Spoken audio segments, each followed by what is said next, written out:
All right, so we're here with Abby Banks. Hi. Hey, hey world. So I just wanted to ask you actually a little bit about Punk House too, so if you don't Yeah, mind. sure. So of the houses that are in the book, hmm are any of them other ones still around? Oh, let me think here. The Purple House is still around in Oakland. Hmm. I think the Chicken House in Portland, but you know what? They might be gone. I'm not sure. I think they owned the house. The place that is still there is the Collective A Go Go Hmm. in Worcester. Sorry, I close my eyes to Hmm. think. It's Yeah. really, I, and then they're amazing, and they kind of expanded from the Go Go, Hmm. and so they collectively own it and live there, Hmm. and they have a lot going on there. It's really an incredible community. They have another place called the Firehouse, and it's an old fire station, and they have shows there and stuff. And there's a couple other houses in Worcester, Massachusetts, that are interconnected with that, and it's been going on for like decades at this Hmm. point. And they're really amazing, and that sort of extends into like Providence, Rhode Hmm. Island, and some of the projects there. Oh, well, it's not in the book, but there's a place. Let me think. Sorry. What's the name? I have to Uh, like. I'll focus in on your paintings here while you do that. Okay, I'm trying to think of the name. I just um my memory is not very like good. Uh-huh. Um, uh, the name of the place is. um, a lot of friends have lived there, and I've spent a lot of time there. In what city? In Providence, Rhode Okay. Island. They own the place together, and it's multi floors, and it used to be a library, Hmm. and they have like a band room. They do silk screening. They have a huge like kitchen area and lots of little bedrooms, um, and lots of friends have lived there. I can't remember the name of it, Yeah. which is terrible. I'll remember it as soon as I start talking about Mhm. something else. But anyway, that place is incredible, and they started another project. They bought a house nearby, and it's called the Wedding Cake House. And they turned it into sort of like an Airbnb, or no, like a hotel, but they also have an art residency. Yeah. And they invited all these different artists to design the rooms and put artwork in the rooms. So even like the wallpaper is made by an artist, like into different rooms, and like all the tiling, the fixtures, like everything's made by artists that they know. And then they have an artist in residence program in part of the building. It's a beautiful old building. That was kind of a cool project that they did. The person is her name's Xander.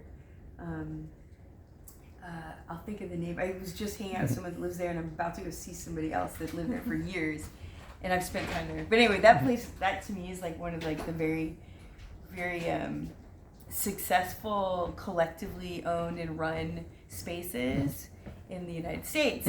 Um, it's like, you know, um, it'll come to me, the name. Well, it's cool to hear, because I was always curious, what houses still survived or still were around. So, what houses survived? Some of them are just were gone. Weren't even like some of them were already just squats that were partially burned and stuff. That so it was just sort of we were just there at the moment. Well, just the importance of being able to document all those houses, while they were around, and even this one. I think one of the things that I was very grateful to you for, was taking the pictures that none of us did. Obviously you took all those pictures before, we had the cell phones, so it's not like we couldn't take pictures, but nobody else ever did. Yeah. Mhm. Yeah. Well, okay. So like a lot of punk culture that's on the mainstream is usually there's like stars. It kind of like replicates the movie star, rock star idea. I guess I don't know if that's the right word, but just like where there's these like power stars, and a lot of attention gets focused on like, it's like the loudest person in the room gets all the attention, but the interesting stuff is the people that aren't. You know what I mean? But I get interested in, I mean, everybody and everything, just from my own brain. I'm just always like, that's interesting. But I also like the way people live, the way people cook, the way like individuals do things and like set up their spaces and do their artwork, or like the way that they organize themselves. I find very interesting. Like, yeah, there's, well, this is, yeah. And so, I mean, in a way, it's like focusing on the things that are out of focus, and also like these things that are these sort of dominant things in our culture. It's kind of a way of like thinking differently about what's important, and to celebrate like these smaller, like quieter things, and also just this like network of people across the country playing music, helping each other. We have these like inside jokes together. There's like culture and activity, and it's it's like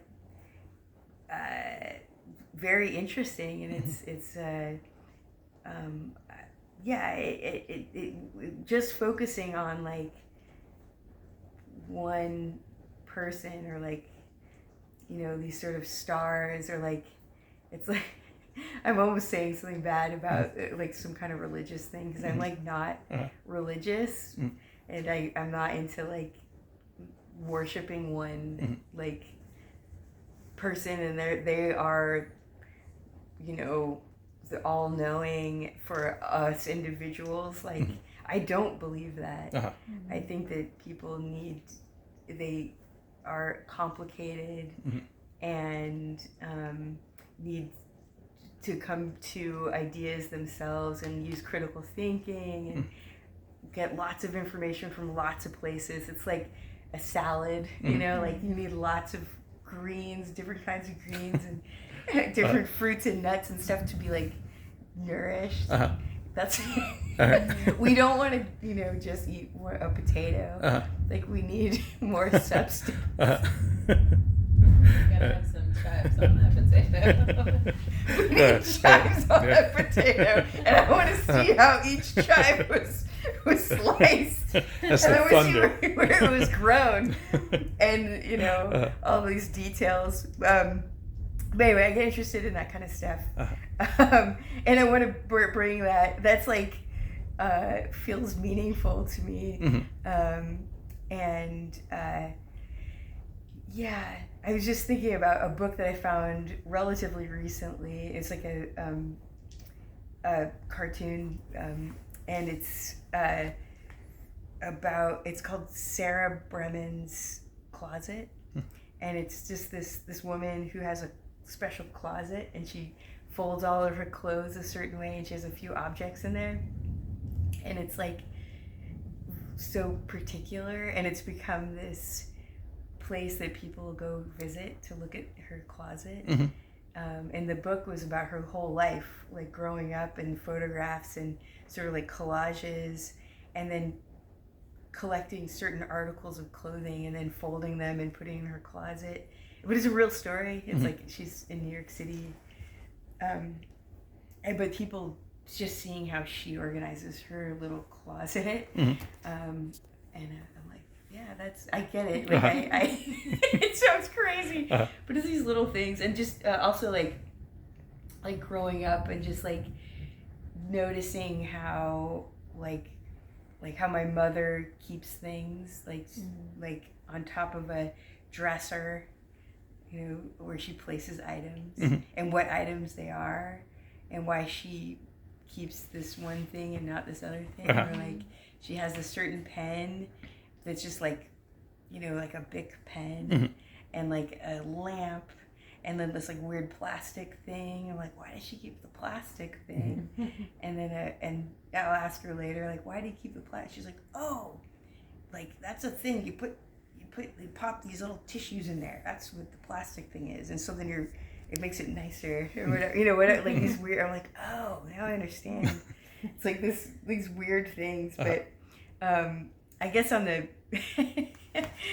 it's just when people build like in San Francisco little shrines, and all over the place actually, people putting objects that they like imbued with like meaning, and the meaning comes from the person and the people and maybe other people recognizing that it has meaning, and that is always interesting and important. It's also like, well, why is gold important? People are always like, well, it's rare. I'm like, it's not that rare. You can find like gold's kind of everywhere, but people have imbued it with meaning, and they justify it with this like rarity, and it is shiny and stuff. But I'm like, well, I think clay is like this most magical, imbued with, and you can make a vessel to like eat out of and drink out of. It's like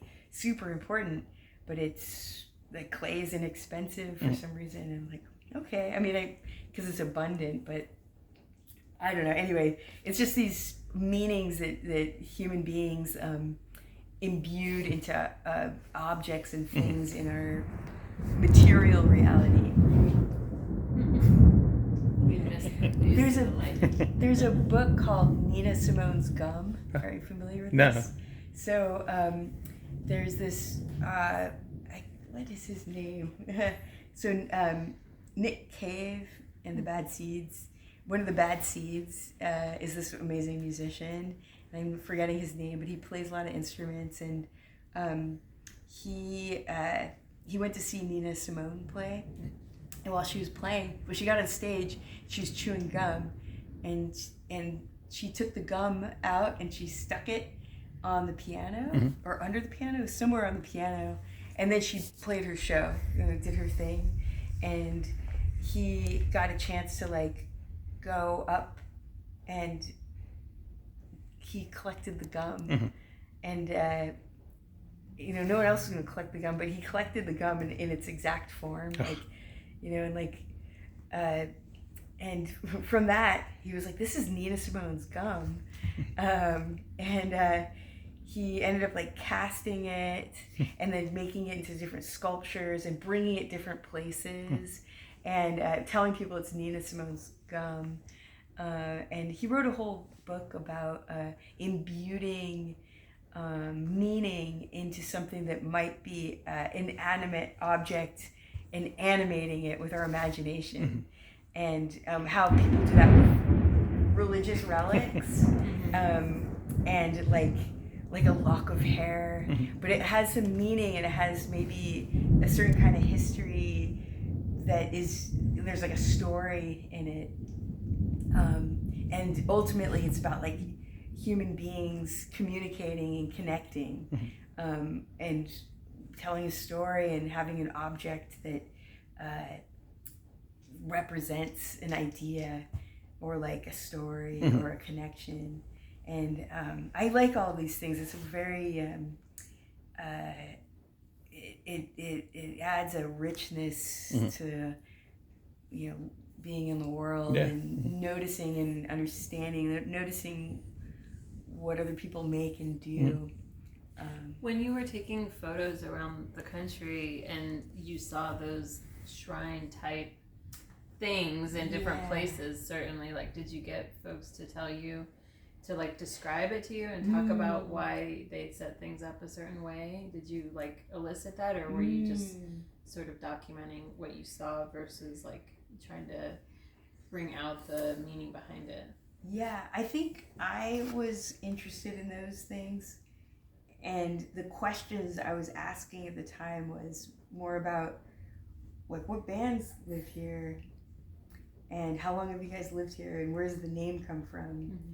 And it only was like if we ended up like staying there and spending more hours and days with some people.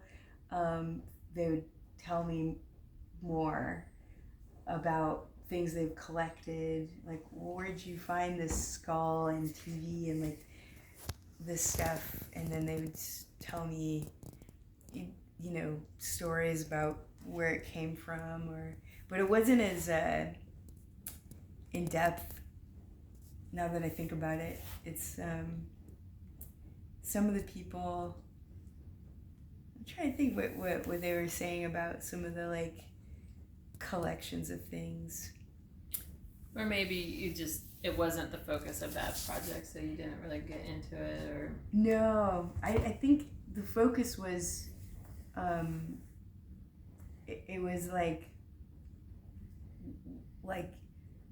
where people are living in order to, you know, survive, be artists, have fun, be together.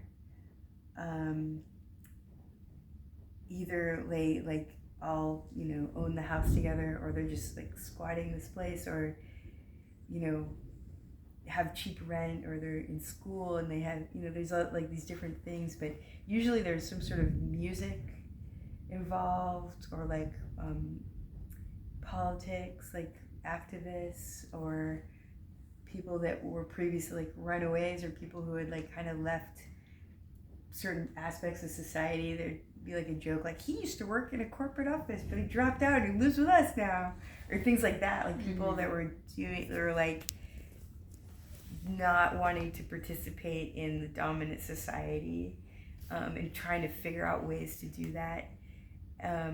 But I was also interested in like all these colorful things and flyers and like the history and that group of people there, and like what they were doing, like, you know, all the bands that had come through and all the flyers they had made, and like they'd have like cafe or like potluck or cooking for each other, or it's like dance parties and rowdiness and like sort of like sort of like deeply funny people that were just like almost just like, you know, and some absurdity, like a place where somebody decided to nail down all of like these like lamps to the tables. They were nailing everything down so nothing could get knocked over, because I was like trying to move a lamp and it wouldn't move, and they're like, everything's nailed down. I'm like, okay. It's just like the weirdest thing. And like there's this list of people who got 86 got like kicked out of the house, and it was a long list of people on the door. It was like 86, and it was like you had to like look closely because there's so many names. And then a person had written their own name on there, and she lives there. She's like, I just added myself because this is just ridiculous. And I thought it was so funny. Like, you just added yourself to the kicked out of the house list. She was like, yeah. Did you add yourself? No, I should have.